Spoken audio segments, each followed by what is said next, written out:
I'm going to simplify something for you. If you are not being paid to write a script, then you are writing a script that's meant to be read, not a script that's meant to be shot. And this is a huge mistake that a lot of new writers make.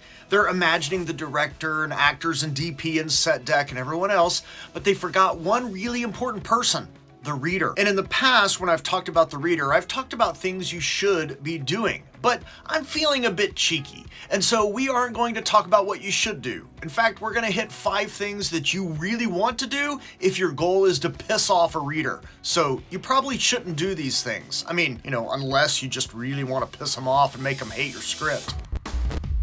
First thing, cosmetics. And I'm lumping a bunch of stuff into this one because it's super important and sets a tone for how the reader approaches your script. And if you want them in a bad mood, you need to do things like have a script that's over 110 pages, have lots of pages with wall-to-wall text, be sure to adjust the margins so your script is less than 120 pages instead of the 137 it was before you adjusted the margins. Make sure you are inconsistent with your formatting. Be sure to include a lot of camera angles and directing the actors, all of which is formatted differently and kind of incorrectly. Or if you really want to send the reader over the edge, ignore screenplay formatting conventions altogether, because that'll show them you mean business and you know exactly what you're doing. Because readers want to know what they're getting into right off the bat. So if you can muck up all the cosmetic things and create a really bad impression, they will hate your screenplay and even more, hate you. And that's a bonus. And that's even before reading anything in your script. And I guarantee you they are skimming your PDF before they start reading because they want to see how long it is. They want to see if formatting conventions are generally followed, if there's a lot of white space or a lot of words. And I know they are readers, but no one really likes reading, do they? The second thing you can do to piss off a reader is to have bad grammar. And I know it seems picky. I mean, why should you, a writer, be concerned with things like,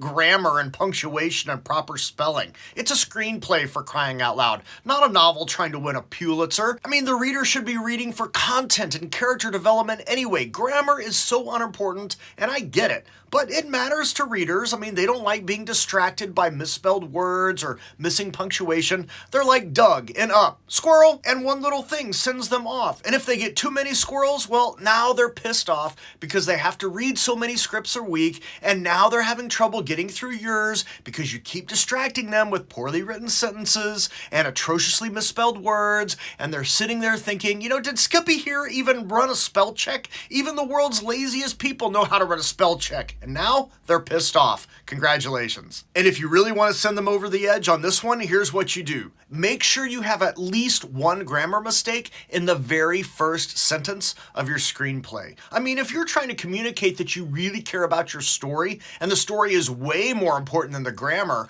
be sure to emphasize that point by including at least one mistake in the very first sentence, and probably a couple more on the first page at minimum. I mean, you want the reader to not trust that you're a gifted and talented writer. You don't want them to think they're in the hands of a solid storyteller, do you? Well, heck no. You're trying to piss them off. So turn off that spell check, ignore grammar, and in fact, don't even bother to learn proper sentence structure. I mean, just toss it all out the window, and you are sure to get a reader pissed off at you. But a third way to piss off a reader, I mean, if the first two haven't worked, start your story as late as possible. I mean, ideally, you should not have anything happening in the first 5 pages minimum. And if you really want to make the reader's blood boil, then don't have anything happen for at least 15 or 20 pages. The reader is expecting some conflict on page 1, something that will pull them into the story, but you're wanting to piss them off. So you should start with someone just like waking up in bed, taking their time, getting ready for the day, riding the subway, waiting in line for coffee, finally getting to the office where absolutely nothing happens all day long, and then maybe around 15 or 20 pages in, we finally get some conflict. Because you got to build out the world, right? I mean, you got to establish the status quo for your main character. What is life like on any given day? It's super important to establish those things while absolutely nothing else is happening in your screenplay. That way, the reader can focus on the monotony and banality of it all. That will lull them into a small coma. And then, on page 17, you can wow them with some conflict, and they will think your story is the greatest thing since sliced bread. but only because you've managed to piss them off for the first 16 pages. But once they get to page 17, you're gonna wow them with your genius. So yeah, hold off on that conflict for as long as possible. And definitely do not include any conflict on page 1. And if you do this one with the other first two, whoa, buddy, you are well on your way to pissing them off so much that they are going to be craving a 5th cup of coffee before 9 a.m. But don't get too excited, because there are 2 more things that you can do if you really want to send the reader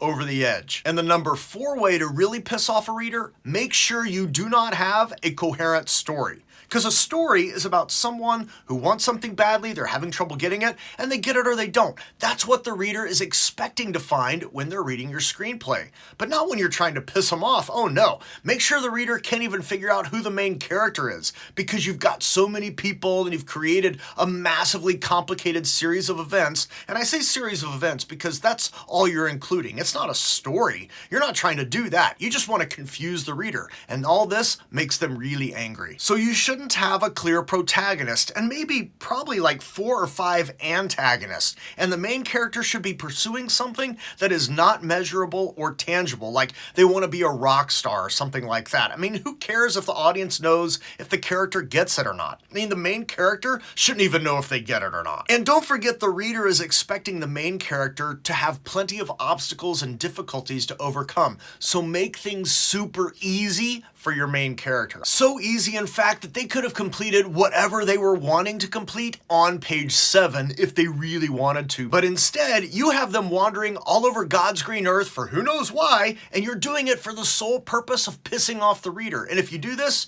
you are succeeding, my friend. Congratulations. The reader will be sufficiently angry at your script and at you. In fact, they may even decide to print out your screenplay, invite other readers to join them in the parking lot, and then set your screenplay on fire just because they can. And who wouldn't want to give a reader a chance to do something like that? I mean, you would have made them so angry, but you also would have made their day, and they will totally remember you the next time you send a query to have them read another script by you. But there is one last thing you can do in your screenplay to put the nail in the coffin and fully piss off a reader. They've made it to the end of your screenplay, and if you've done the other things, they are so pissed off they can't even see straight. But then you drop the hammer. You put the icing on the cake, and it's this: make sure your ending is as unsatisfying as possible. Because there is nothing that makes a reader more angry than to feel like they have wasted their time in reading your script. And they powered through the cosmetics and the grammar and nothing happening for 16 pages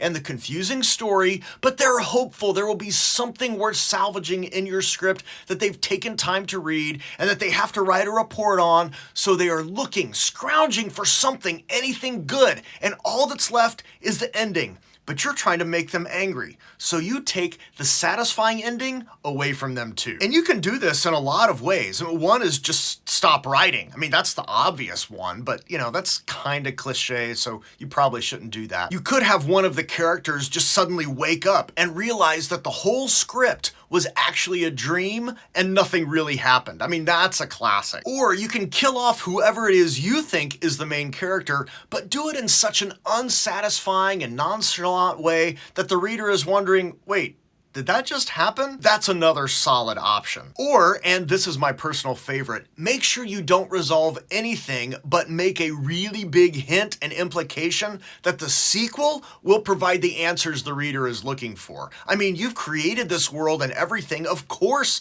there is a sequel. In fact, you've already planned out the next 5 movies and it's going to be epic. And the reader will hate you for this. So if you want to piss off a reader, pick any one of these 5 and incorporate them into your screenplay. Or do all 5. I mean, if you're gonna hack off someone, you might as well go the whole way and do it, right? Mediocrity, that's for novices. You're an advanced screenwriter. You definitely know better. Seriously, don't do anything I just said. Do the opposite, please. If you want to learn how to avoid all these things, you should get on the fast track. A link is below. It'll fill your toolbox with tons of story and storytelling tools and move you much faster toward actual screenwriting success and not making readers angry. You don't want to do that. Make them love you. And you need to be properly wielding story and storytelling tools to do that. So check that link out below, and I've got a crazy stupid Black Friday Cyber Monday sale on the fast track. So after you click the link below, create an account, which you can do for free, so you can get on the mailing list, and I will start sending out information about that this week. And if you just want to stay on the don't do this kind of track, then you should definitely not watch this. If you found value, don't forget to like and subscribe, or not, so others can find the channel, and when you tell a story, make the reader love you and tell a story that matters. See you later.